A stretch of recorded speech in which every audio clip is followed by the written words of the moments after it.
High, আজকে সকালটা শুরু হয়েছিল 1 কাপ মৌরি জল আর ব্রেকফাস্টে একটা চিজ স্যান্ডউইচ আর কিছু বয়েলড ছোলা দিয়ে।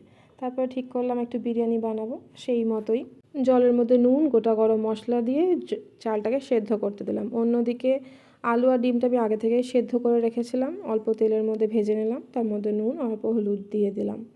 ভাজা হয়ে গেলে সেগুলোকে অন্যদিকে সরিয়ে নিলাম। এরপর একটু তেল, তার মধ্যে ঘি দিয়ে সমস্ত গোটা গরম মশলা দিলাম, পেঁয়াজ কুচি দিলাম, দিয়ে খুব ভালো করে নেড়ে নিলাম। পেঁয়াজটা ভাজতে ভাজতে তার মধ্যে দিয়ে দিলাম আদা রসুনের পেস্ট আর টমেটোর অল্প পাল্প যেটা বানিয়ে রেখেছিলাম। এরপরে একে একে বেসিক যে স্পাইসেসগুলো দিয়ে দিলাম, নুন, জিরে গুঁড়ো, ধনে গুঁড়ো, কাশ্মীরি লঙ্কার গুঁড়ো, বিরিয়ানি মশলা আর গোটা গরম মশলা দিয়ে ভালো করে নেড়ে নিলাম। তারপরে টক দই দিয়ে ভালো করে সেটাকে নাড়িয়ে ছাড়িয়ে নিলাম। এরপরে আলুগুলো আর ডিম সেটা দিয়ে ভালো করে কষে নিলাম।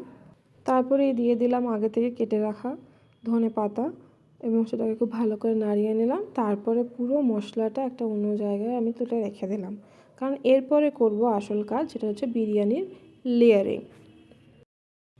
অল্প ঘি দিয়ে দিলাম, সেটা একটু গলতে দিলাম। তারপরেই দিয়ে দিলাম যে ভাতটা আমি তৈরি করে রেখেছিলাম, সেই ভাতটার একটা লেয়ার দিয়ে দিলাম। তারপর যে মশলাটা তৈরি করেছিলাম ডিম দিয়ে এবং আলু দিয়ে, সেটার একটা লেয়ার দিলাম। ওপরে অল্প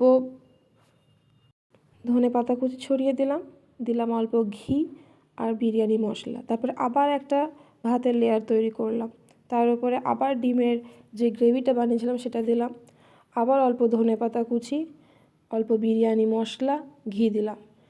তার উপরে আবার ভাতের একটা লেয়ার দিলাম। ওপরে ছড়িয়ে দিলাম বিরিয়ানি মশলা, ঘি আর অল্প গোলাপের পাপড়ি। তারপরে সেটাকে দমে রেখে দিলাম 10 থেকে 15 মিনিট, একদম অল্প আঁচে। ব্যাস, তারপরে খুললেই বিরিয়ানি রেডি হয়ে গেল।